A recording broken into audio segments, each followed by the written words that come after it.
Bitcoin is not a weapon that's going to allow Bitcoiners to kind of take over the world, take the reins of power from all of these evil people. It's a way to turn enemies into friends. That's the best path for Bitcoin. Whoa, that's a full rainbow.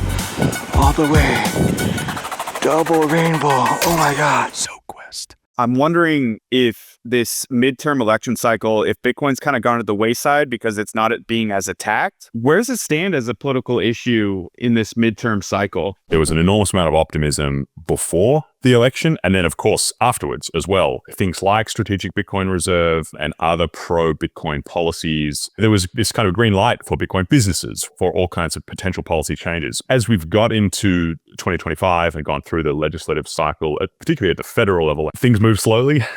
It's been 84 years. We've seen some positive developments. There was the enactment of the strategic Bitcoin reserve. I do think behind the scenes there are developments, pro-Bitcoin developments. It is important to think about what the counterfactual is here. If Trump didn't win the election, what would things look like if the Democrats kind of had power right now? I haven't. What do the midterms look like? It is going to remain an issue, maybe not as hot button as it was in 2024. To some degree, that's going to depend on what happens with the Clarity Act, which is still moving through Congress at the moment. The Clarity Act does a lot of different things. It's about market structure and some of these other buzzwords that have been floating around.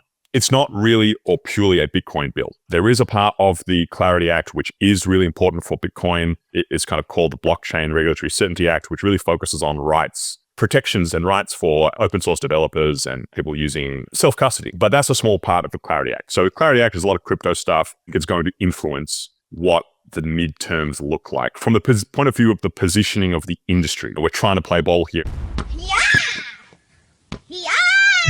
And it looks like the Democrats are throwing a spanner in the works. So if that happens, seriously, that will escalate things. There'll be like a re-energizing of this kind of crypto and Bitcoin political movement. Aside from that, I'm not really sure if it's going to be a really super mainstream issue unless there's something else that is a point of conflict. The point of conflict is not Bitcoin as being a bit disappointed. That's not the political kind of noisemaker, even though we might like it to be, right? So it's like, that's what I would look for. Democrats generally are leaning against it more and Republicans are generally leaning for it more. Are you seeing that on the state level as well? If you look at which party is largely responsible for the reserve bills, but many other kinds of pro-Bitcoin legislation as well, it's not exclusively Republicans, but it's mostly. On the flip side, if you look at the parties responsible for all of the politically motivated anti-Bitcoin legislation, that's basically all Democrats.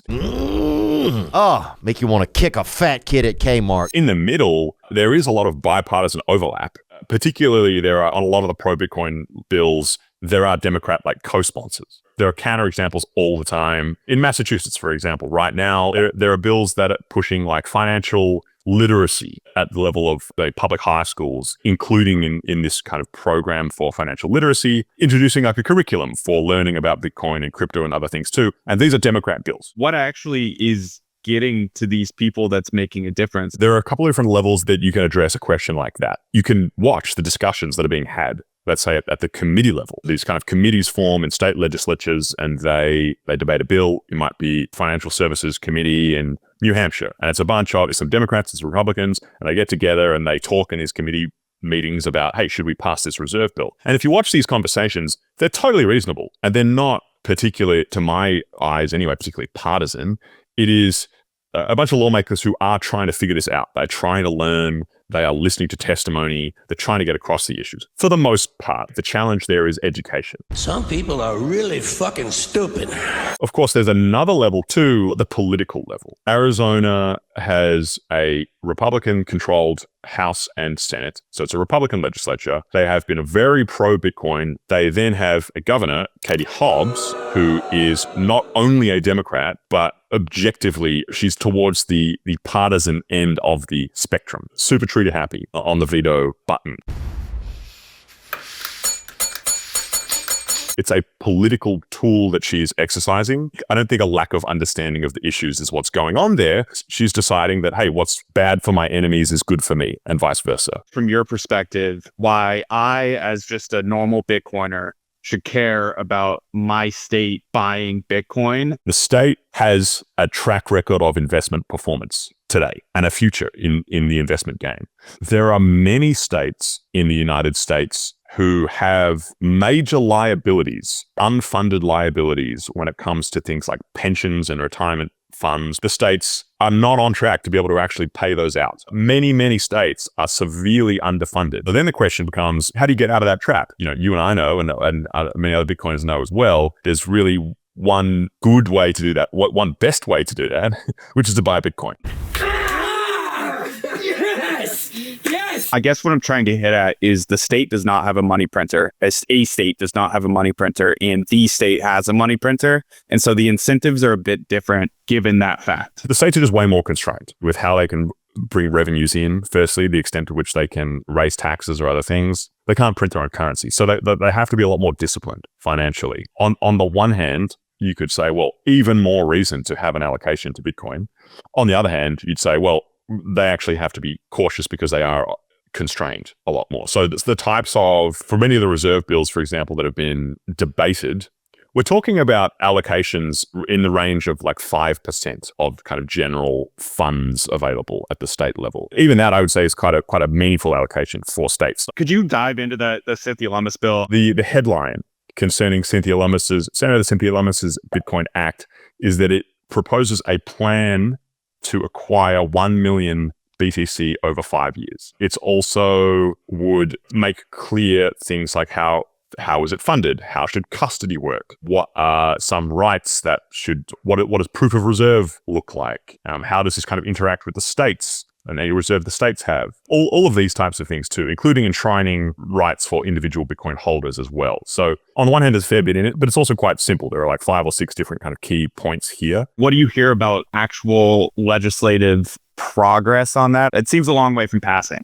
The short answer is I don't think there's a lot of progress and momentum. I haven't heard about it. In a formal sense, the bill hasn't really progressed. It's kind of sitting in one of the committees in the Senate right now. It doesn't have the kind of backing that really the crypto-focused pieces of legislation like the Clarity Act and Genius before that have had, which is they've had the whole crypto industry line up behind them, push them through, but it doesn't have that kind of support yet. Who else other than Texas has done real progress? I mean, like, I know there's progress in a lot of places, but Texas seems like the leader. Who else kind of comes to mind there? If we're just talking about reserve bills, New Hampshire passed a reserve bill as well, HB 302, which that allows for up to 5% of public funds can go into this. Again, it's one of these market cap threshold ones of 500 billion. In practice, that's a Bitcoin reserve bill, and they've passed one too.